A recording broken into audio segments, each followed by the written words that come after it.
celebrating Gail Martin's manuscript, Disappearing Queen.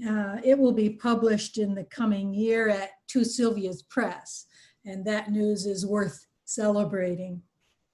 I want to thank Gail for joining us tonight. And I also want to thank Anne-Marie Phillips, who is our Zoom host, and she will be monitoring the chat and security. Many thanks to her for her support. Well, where to begin when talking about Gail Martin? I've known Gail for a long time, watched her raise fantastic daughters, develop her practice in psychotherapy, and emerge as a writer of poetry that is tender and lyrical, but can cut surgically close to the bone when necessary. Susan Can, writing of Begin Empty-Handed, which won the Perugia Prize, tells us Gail is stalwart in looking at the hard aspects of living in this world. She says she's a subject changer. She digresses, pivoting between being emphatic and disengaged. Then she looks straight at the pain. Gail's poems are wry, engaging, and smart.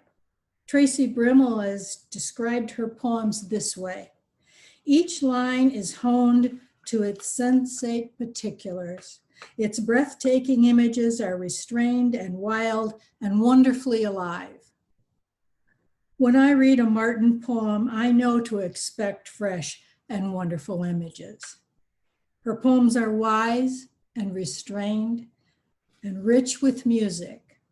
She has told us that music is always playing in her head. And associations that do indeed surprise delightfully, but moreover satisfy. I am excited at the opportunity to hear some poems from her newest collection, Disappearing Queen, scheduled to debut next year. Another prize winner, this one from Two Sylvias Press. Since this is a celebration, let's have dessert first. Gail Martin. Thank you, Lynn. That was such a generous welcome. And I'm also just struck by, I didn't realize I would be seeing faces coming in, people that I have not seen in many, many months. So that's extraordinary. I'm happy to be with all of you here in Zoom world. I'm going to open with a 5-line poem called Late August. Time slows on the water in August. The bats come back. We fall hard for these things, seduced, octave by sad octave, into the sense that perhaps we are not losing everything. The canary in my heart. I learned perspective drawing railroad tracks, 2 lines growing closer as they run off the top of the page. That point where the eye can no longer take you is what interests me. Moving towards something we can't yet see. And how is that changed if we tie a goat to the tracks? Or if he volunteers to stand there? Getting ready for the carpet cleaners, we haul out furniture, remembering then only the coffee spilling, the dog throwing up. We've grown used to what remains. A friend lived with an enormous hole in her living room ceiling for years, joking they could issue baseball caps for visitors. Another friend lived with tumors you could feel. If we saw the truth all at once, our lives would become unbearable. Here on this ridge in late November, when the trees have dropped their leaves, the depth of field extends, and I see the trees behind the trees. It always starts with a garden, raised beds, loam, just green, a perfectly adequate garden, but ordinary. That's how I see it. But then onlookers start to exclaim, how magical, how special. Little by little, I start to see feeble flashes of light. They may be lightning bugs or fire starting. Things happen fast, and next thing you know, you're riding shotgun in the car with a white supremacist. He's drunk, and the crash will be nearly fatal. The puffer fish blows itself up, quills full of venom strong enough to kill 30 people. The angler fish lurks in shadow in the dimmest ocean, seduces with its arresting light. Meanwhile, the children just want to tell you they had Pop-Tarts for breakfast or the cat peed on their shoe. The children ask, what if all this rain was snow?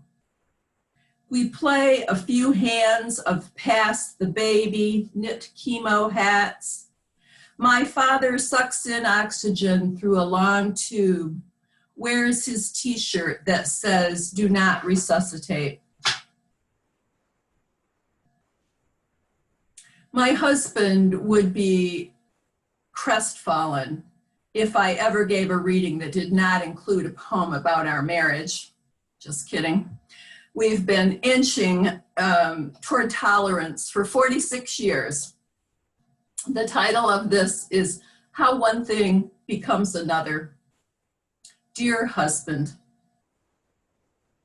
this is the time of crickets, chronic racket proclaiming change, and end time, which includes regrets if you're paying attention.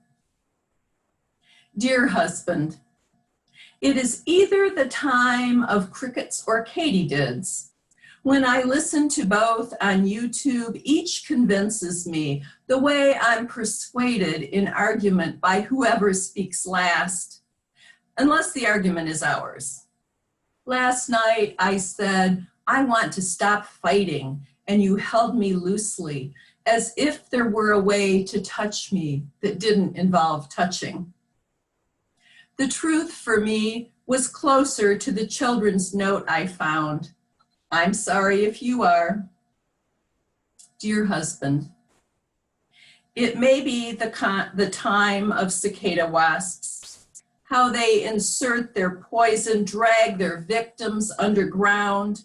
I hear you ravaging that bag of chips from 2 rooms away, but anger is a secondary emotion. Dear husband, what advice do you have on surviving long marriage, on surviving a fall from 10,000 feet? I will listen while you explain and explain. First, be small, like a cricket. Small falls slower. Dear husband, in June, mice built nests in your engine. I'm glad it was your car, not mine, but afraid they might migrate.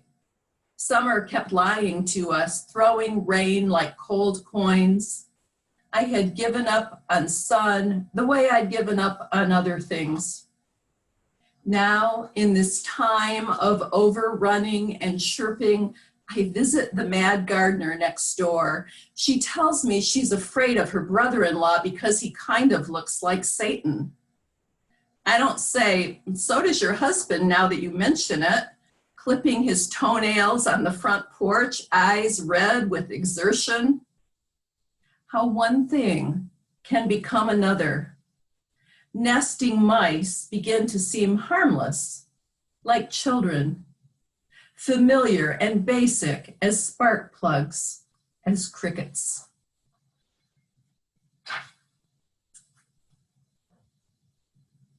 This poem grew out of a very odd day in Tucson, where a curtain of fog came down and obscured the mountains and then lifted and then dropped down again. I suppose it's a bit of a reflection on time and fear, my specialty blend. Fog, the mountains come and go like fear. Snakes slide out of holes, signals spring like daffodils back home, where tonight the clocks move ahead an hour. The time change makes me feel farther away, I can't sleep. It's hard to tell coyote from wind. From our bed, we watch a bobcat crouch and spring. He does not hurry with his meal, time and distance both pliable. Friends here describe their first night in Sydney, where jubilant with heat and fatigue, they sleep windows wide open.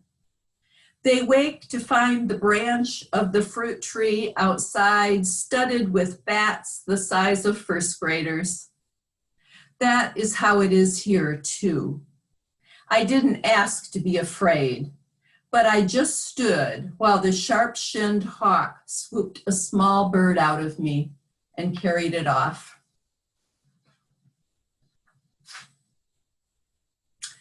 This is called Another Time Problem. And the person named Leo in it is my 3-year-old grandson. If I don't sleep, I can't make good use of time. Vireo-eyed, draggy, no synaptic arabesque, just plod, plod, plod. Time is no horse, more like the fish hook locked in my heel on the beach once. And no one I passed had heard of pliers. When I don't sleep, I think about how we should be teaming up with the Dutch to build seawalls. The shelters I build on the coffee table with Leo feel hollow. He constructs car homes so tenderly. I want time to love something the way Leo loves cars. The scientist tells me our only hope is geologic time, tells me not to take the people dimension so seriously. We are in for a rough 2,000 years, he says, a defining era in human history, the green flash on time's horizon. Here in the Northern Hemisphere, leaves gust down in droves, This is crazy. Single afternoon. All day, every day. What did I do though? I want to be the leaf that takes 10 minutes to fall through the canopy of rain, to be more like water, breaking all the rules, sticking to itself, slowing time down despite science. The scientist admits time is subjective, but that how we see things affects nothing. We are tied to the track, and the train is coming, even if we don't believe trains are real.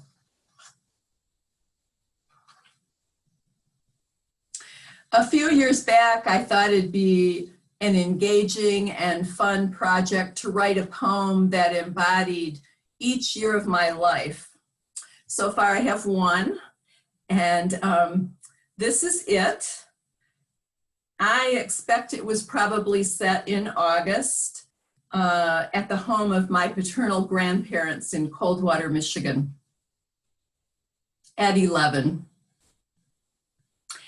Even if I could see the cotton nightgown I wore to breakfast then, even if I held the smell of that water in my nose, that frosty aluminum cup sweating wet on my fingers, even if I had those very poached eggs, yolks floating in bowls of butter the way my mother never ever made them, even if I had those blue plates, even those plates vibrating on the yellow kitchen table, the row of glistening jars, cherries and pears she canned while I slept. Even if I had the bang of that screen door, the mess of beets and carrots he flopped in the sink, even the mangle smell hot against sheets, the crease pressed into his work pants, the miniature dustpan and broom used for table crumbs, the spoon collection ordered in its rack. I think I could not get back how it felt. I think about the course of my soul over time, Didn't I already know how mutable it all is?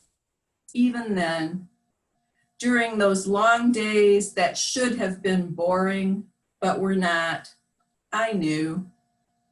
My world would be more sweeping than this, larger, louder, and less. I'm reading two more poems. This is the title poem of my new book. It's a glossa, Disappearing Queen. And the first 4 lines from which it takes its bank shots are an excerpt from The Beekeeper's Apprentice by Laurie R. King, which is a mystery.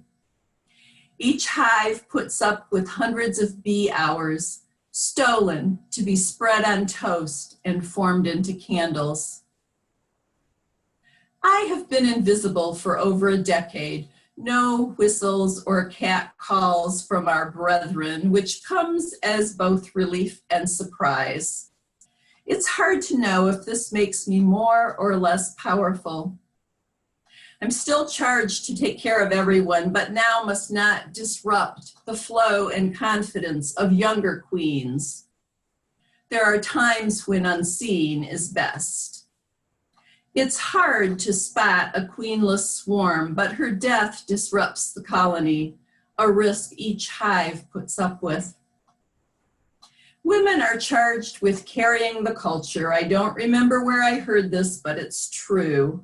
More like magicians than bees, pulling birthday gifts and sympathy cards like rabbits from a hat and making it look easy. Don't get me started. This summer, the nectar is more rich in the flowers.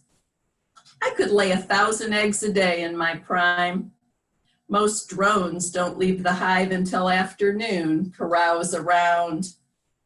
Is it a surprise that my sweet frame sours? Do the math. I've sacrificed hundreds of hours. Of course, the hive's survival depended on me.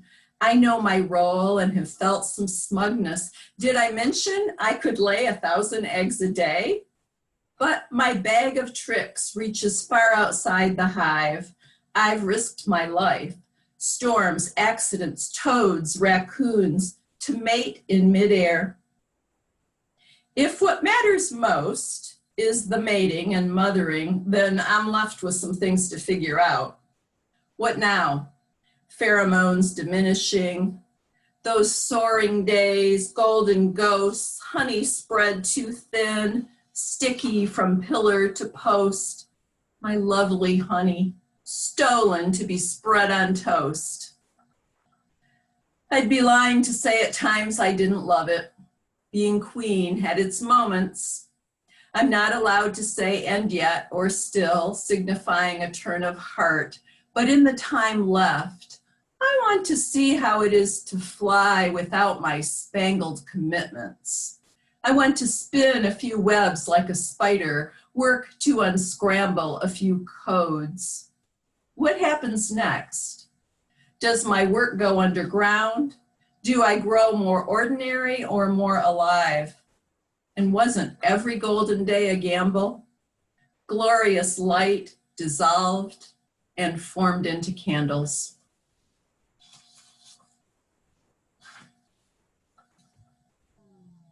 This last poem is called Trying. I practice landing the boat again and again, adjust for wind coming out of the west, adjust for swelling waves. In time, I learned to line up the bow to the far dock post, not aim for the open space, but way to the right of where I want to end up. It's both hard and easy to gauge. The way in the news, all sides are self-righteous. This was my father's boat. No one is watching me, not the jay intoxicated on black seeds, not the monarch on goldenrod, nor the baby ducks we hope the fox will eat. I could crash or dock perfectly, all unseen. This is between the cold lake and me. From the water, you can see it all. The cedar my brother clips into a tight cone each season, and the sumac sprawling wantonly in front of the cottage, hiding one kind of ugly with another. The Japanese maple where the bones of my parents sleep is the only thing here that isn't old. A daughter tells me all of her plans have been dashed. We are so damn earnest, not out for a joyride. The water keeps moving while we try to land. And once I would have said, stretch, sweetheart. You need only be close enough to touch the boathouse. Try. You can walk it in from here.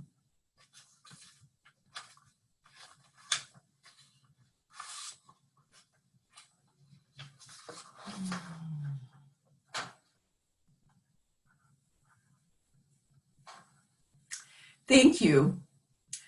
Thank you to my longtime friend, Lynn, for inviting me to read with her as we recognize and celebrate the launch of her most recent poetry collection, Matryoshka Houses, published in June of this most crazy year.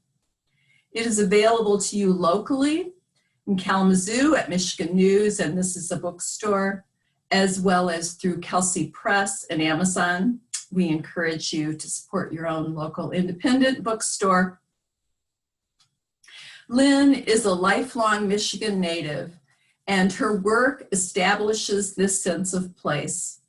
Whether she is in her sweet cabin on the Pigeon River in northern Michigan, or visiting her birthplace and hometown in Ypsilanti, the particular details are all here.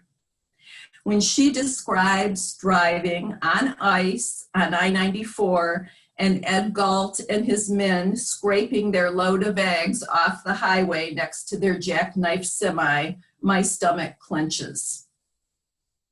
Lynn speaks of memory, both contained within and spilling out of the places she's called home. The voice in these poems comes from a woman who is not only living abundantly, she is paying close attention. Each age we've ever lived is still here, nested inside us. Lynn showcases this with her wisdom, her meticulous observations, and her sneaky sense of humor. Please sit back and enjoy this work from Lynn Pattison.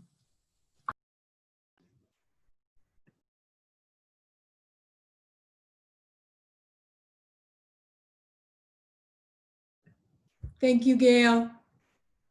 Very touching and lovely poems. Back in 2014, 2015, I participated in an artists and writers collaborative, which was focused on the theme of home. And that's where many of these poems were created. As I collected memories and images that I could about home, I was reminded, they seem to nest and entwine, and I thought of the nesting Russian dolls, Matryoshka dolls, and thus the title, Matryoshka Houses. Side note, Mindy Bagnall was the artist who curated that final show we had for that collaborative, and this is her work on the cover. I really appreciate her lending it to us. This first poem I'm going to share addresses the nature of memory. You'll notice that I used some images from archaeological digging, and Michiganders will recognize my reference to our beloved pudding stone. Elusive. Kaleidoscope roof lines, sloped, hipped, gabled. Sunroom overlaid with driveway, porch, as if someone's playing with double exposures, jamming slides into the projector all at once.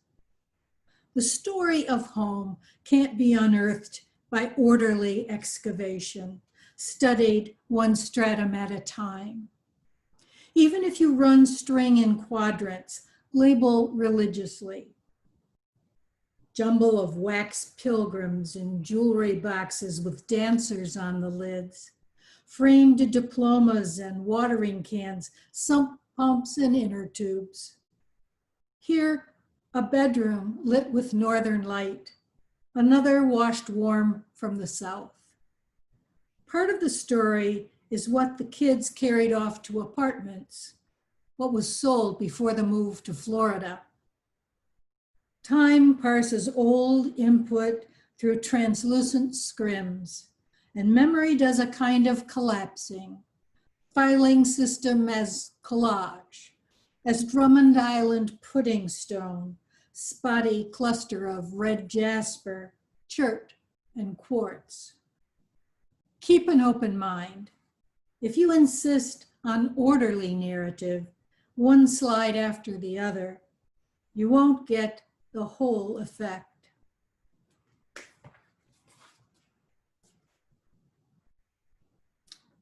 From my father, I learned to love old houses, leaning hulks of ancient farms, with their air of collapse, their lingering sense of story. And this is a poem that reflects that. Not until the song. The north corner holds after fire, straining to pull the rest back into shape. Water creeps into bedrooms, then clear through to cellar. Shutters tear away in wind that slams and opens and slams the front door until it blows end over end into the drive.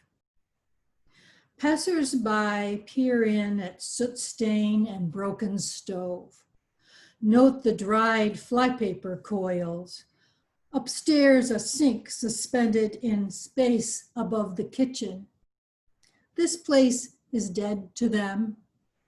But if mice who once skittered across the doorsill still venture through, still nibble gleaned corn in familiar corners.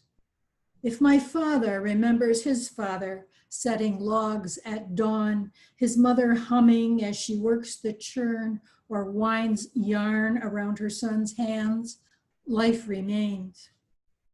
The house echoes its old language, words that murmured the halls, phrases that scaled the staircase, calls that reached to the pasture if they had to.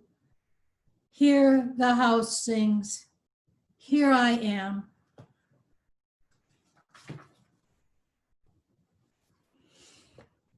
I think all of, as adolescents, we all wanted to break loose from the ties of home once in a while, and that's reflected here, I think. Carnival life. My home is an old Ferris wheel, rising high in a prairie sky, where I travel steadily, but never go anywhere. Sailing backward over the midway brings new perspectives. Returning and returning, changes after each swoop, calliope tune, faces in the ticket line. No control over who boards, pickpocket or priest. The smells of sweat and frying oil permeate the seats, and my fingerprints are thick along the crash bar. When the motor threatens to seize up, the wheel vibrates with tension. I get queasy. The price of tickets balloons, the budget's strained. When the press shows up, I hope it's for Miss Michigan, not another tilt-a-whirl disaster. I dream of unbolting my car at the top, flying free above Barker's, coin-tossed games, and the tunnel of love into green and golden fields. Some say you can't go back, though Lula says you really can't leave, and the fortune teller's never wrong.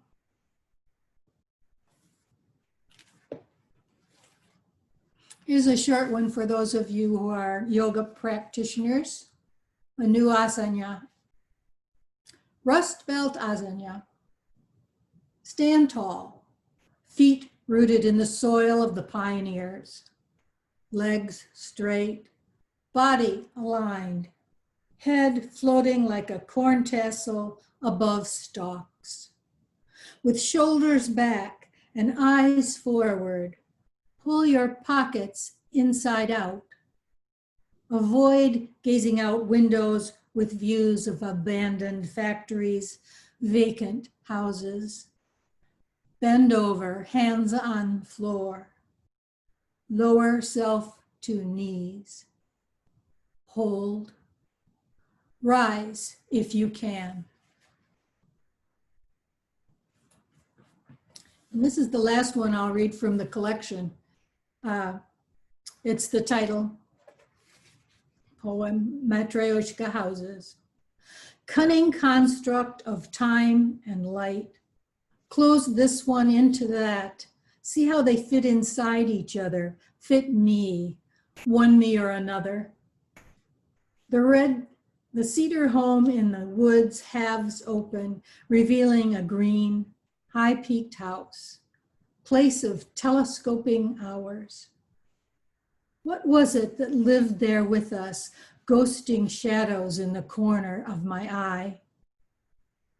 Inside, the low gray bungalow, rooms flooded pink with sun through the crabapple.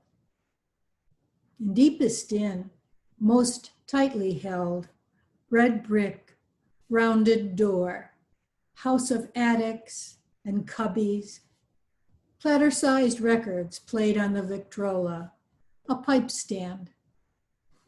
Music rises from them all, big band, folk, rock and roll, all of it a wild looping canon, pitch and speed staggered, crabbing memories, remixing, fragments of melody pushing and stacking the years. Brass doorknobs, root cellar damp, sisters wrapping apples to store in barrels, singing Panis Angelicus off key. In one house, kids arrived, a husband leaves, a basement laundry where we huddled as midnight sirens wailed, where the dog whimpered and peed every 4th of July. My mother's song hums below each roof, flows between walls, sowing the years. Snow drifts at one door while leaves fall around the next. Heat, lightning, voices echo as if down halls. When the fog moves in, I take them all apart. And a few poems that are more recent.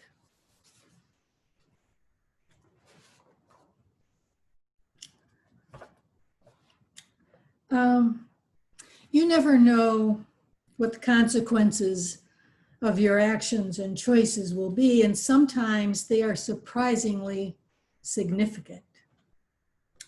And that's what I was writing about here for the most part. The title of this poem is taken from Braiding Sweetgrass from Robin Wall Kimmerer. When buffalo graze down a sward of fresh grass, it grows faster in response. I would have guessed the opposite, though you'd think I'd have learned how one act can seed a staggering upshot, consequences sprouting thick. Neglecting to assess my situation before stepping out of the car in Arizona meant a mangled ankle and months on the couch. The Latin I labored over in high school, heard chanted each Sunday at Mass, is now an unruly rogue creeping into every third line of my poem. The lies I thought my parents needed to hear created a guise, raised an insurmountable wall. Crumbs left in cabin pantries brought mice. Too late we learned the poisons spread up through the food chain. Kudzu, my friends hacked back last Monday, grows thicker, reaching far past where it was before, disappearing the shed, the chicken coop. Farmers call it the aftermath, second growth that follows the first hay cutting, denser, greener, more tender. Words I filtered and cut, never got to say to my sister, mushroom in my heart like a field of grass, rising thicker after the first mow. We lost my sister unexpectedly in February, and that was just a few months after burying our dad at 100. At the time, I became interested in the ways people across generations and cultures mark the death of their loved ones. Though death is a part of all of our lives, I think when it touches us, we all feel a little sucker punched by the universe. Cypress tree, inverted torch. In 1954, a meteorite fragment crashed through Ann Hodges' roof, ricocheted off the radio console, and hit her hip. One side of her body deeply bruised, she was still able to dress and walk. Clothed, none would have known her pain, or the sudden way the universe had touched and changed her if it hadn't been reported in the news. I wobble through my days, fresh grief invisible as Anne's black-blue flank. No journalist explains my bruise. Confusing, moving through a word that's fundamentally shifted. Once, mourners wore black armbands, their distraction or moment's confusion understandable to those they met. I want to bring that back, or go all out. Hair portrait, hyacinth, onyx brooch, maybe fingertips dipped in India ink. We need signs that say, be gentle. Jews pin torn ribbons to lapels, a vestige of rent garments. And Korean families display beads in their homes made from loved ones' ashes. It's fitting to make loss present, manifest a testament to jarring change. If I were Greek, I'd burn a candle for 40 days and pray to mark the time my father's soul, torch extinguished, still roamed the earth.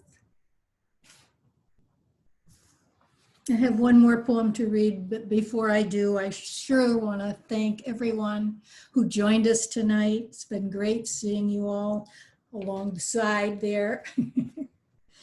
Many thanks to Gail for those lovely poems, and to Anne Marie for handling all the technical bits. She's been great. I wrote this in early spring when feelings of isolation were just coming on, and I read it tonight for all of you who are feeling at all trapped or struggling. Countdown to spring peepers. Opening a window enhances the day when it's your only option. That or the book you can't quite get lost in. How the squeals of children, greetings between dogs or neighbors, touch your heart. The same sounds that used to irk you last fall when you found them distracting, as if the path through the woods back of your place belonged only to you. Even though it's too cold to leave the window open, you do anyway, delighted by bird call and honking geese and the memory of walking by the pond, watching the heron blend through dry grasses, that mighty stroke of wing as he left, free to go wherever he pleased. Well, thank you all. We'll say good night. But don't forget to ask your independent bookstore for Gail's current book, Begin Empty-Handed, and for Matryoshka Houses. And watch for the arrival of Disappearing Queen. Thanks again.